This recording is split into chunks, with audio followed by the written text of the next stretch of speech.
Bismillah. Assalamualaikum warahmatullahi wabarakatuh. Assalamualaikum warahmatullahi wabarakatuh. Tadi Pak Profesor menjelaskan ada ruh yang kotor yang menjelma menjadi kholid atau bagaimana? Jadi mohon dijelaskan lebih detail lagi, Pak Profesor.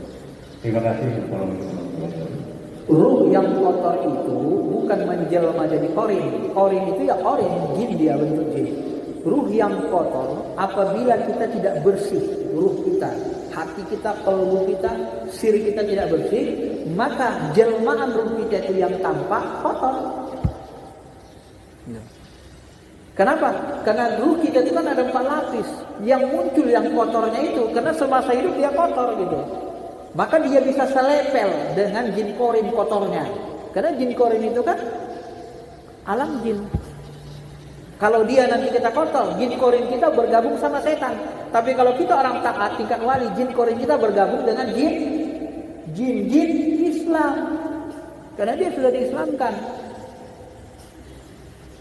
Nah, itulah dia, Pak. Makanya kita secara tidak langsung mendidik jin korin ini supaya Islam kalau kita bagus. Saya pahami, Pak ya? Atau gini, biar gampang. Bapak punya baju putih 4 lapis. 1 lapis bajunya krem, 1 putih bersih bening. Ya. 1 agak hitam-hitam.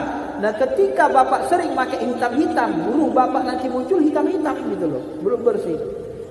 Tapi ketika Bapak orang soleh sering pakai baju bening putih bersih selama di dunia, nanti penampakan ruh Bapak seperti itu di alam roh.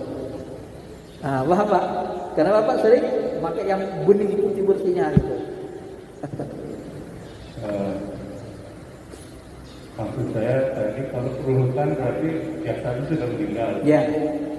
Nah, saya sering dengar penjelasan bahwa ruh yang sudah meninggal itu tidak bisa kembali ke alam nyata. Ya. Apa hubungannya dengan itu? Ruh itu memang di alam ruh, bukan di alam nyata. Alam ruh itu mana coba? Nah, saya kasih tahu ilmunya. Tadi malam kita tidur.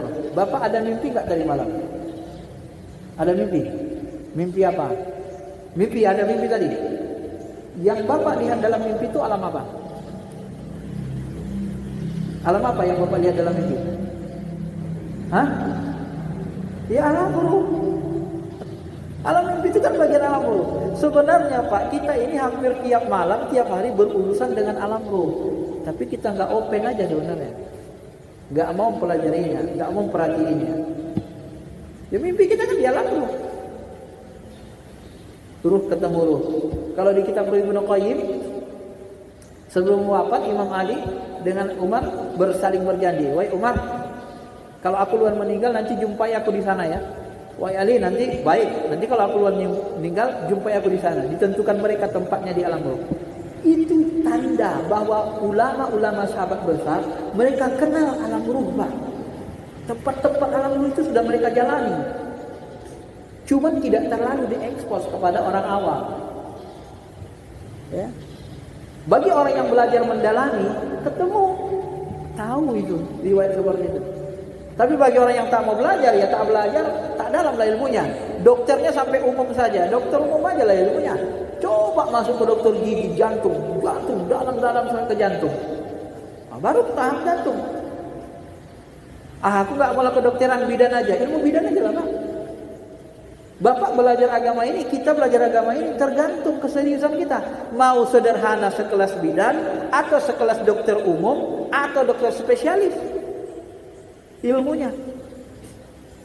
Nah, mursyid itu ilmunya dokter spesialis. Makanya hebat-hebat semua, nggak ada yang nggak hebat Pak. Sekelas dokter spesialis, ahli mereka semua. Masing-masing punya kelebihan. Nah, dalam alam ini. Maka sebenarnya alam ruh itu ya di alam ruh ketika kita meninggal. Nah, menurut salah satu mursyid saya, kelebihan orang tarikat ini karena dia sudah sangat dekat kena Allah, dia beramal kena Allah, ruhnya seperti yang dikatakan Salman Al-Farisi di dalam kitab Ruh Ibnu Qayyim. Salman Al-Farisi ini adalah mursyid tarikat Naqsabandiyah dan tarikat Alawiyah. Salman Al-Farisi Abu Bakar Siddiq. Apa kata beliau? Ruh orang beriman sholat di kuburnya, dan dia bisa pergi kemanapun dia mau dengan izin Allah. Itu ruh orang tarikat, Pak, yang udah bersih. Apa dalil lainnya? Ketika Nabi Isra Mi'raj, aku melihat ruh Nabi Musa sholat di atas kuburnya. Kata ulama ini sahih. Ketika Nabi Mi'raj, ketika Nabi Isra. Nah, ketika Nabi Mi'raj ketemu lagi ruh Nabi Musa di langit. Tadi jumpa di kuburan, ini jumpa di langit. Bebas kan? Maka ruh orang beriman salah satu inda rabbihim yurzaqun, rezeki yang diberikan kepada ruh orang-orang tarikat yang membersihkan diri, dibebaskan ruhnya pergi ke sana kemari. Ada kemerdekaan. Tapi dengan izin Allah juga. Beda dengan ruh orang yang tidak bertarikat, yang beramal soleh, pingin surga saja. Kalau kata Tuan saya, salah satu murid saya, kalau orang syariat, ruhnya nanti dimasukkan ke dalam ruangan tertentu dan dia tidak dapat keinginan keluar. Tetapi ruangan itu sudah penuh dengan kenikmatan, sudah lengkap apa maunya. Tapi nggak bebas. Kenapa? Karena selama hidupnya dia beribadah hanya ingin dapat pahala saja. Ya itu saja lah dikasih. Innamal a'malu bin niyat. Pingin pahala, pingin surga, ya dikasih itu aja.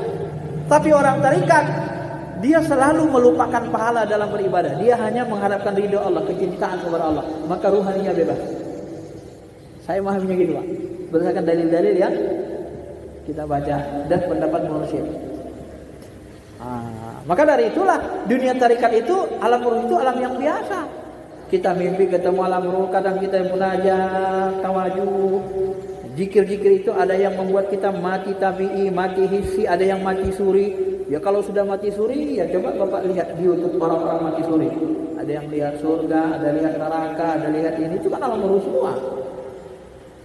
Ya namanya mati suri kan diperjalankan. Jadi dunia tarikat itu dunia ruh, dunia spiritual, dunia hati, dunia qalbu, dunia ruh.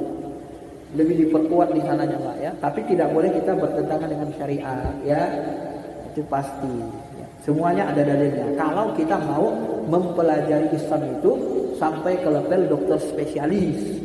Tapi kalau belajar Islamnya hanya sampai ilmu bidan, nggak akan ketemu ilmu itu, Pak. Nggak ketemu dia ilmunya.